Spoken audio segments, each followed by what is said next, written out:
na tarehe 14 mwezi wa 7 2017 majira ya saa 2:45 usiku maeneo ya Kimara.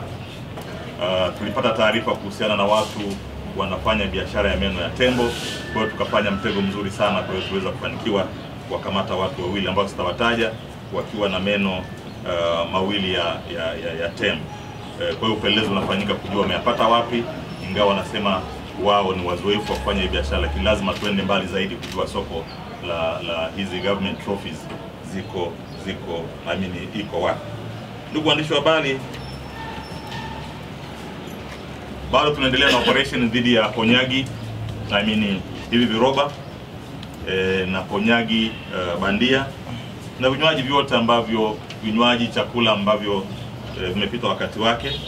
Lakini tarehe 5 mwezi wa 4 2017 majira ya saa 7 za mchana huko maeneo ya Manzese Speedtop tuweza kumkamata Bahati Steve na Vumilia Andrew wakiwa na carton 5 za konyagi. Unaiona ile konyagi, na kama mnavyoziona carton 5 za konyagi, unaweza kuziona konyagi kama ni halisi, lakini ni konyagi fake. Sasa tunataka kufanya analysis kuona, je, ni gongo au ni kitu gani? Kwa hiyo tunaposema kuna tatizo, Mtanzania mwenzetu anajua kabisa anatengeneza konyagi ambayo ni bandia na bado anauzia Watanzania.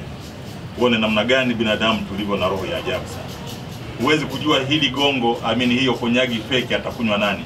Anaweza kunywa baba yako, anaweza kunywa bibi yako, anaweza kunywa yote, lakini wewe unachoangalia ni swala la kupata fedha. Kwa hiyo tunao watu wawili ambao watatueleza mtengenezaji na kiwanda cha hizi konyagi kiko sehemu gani.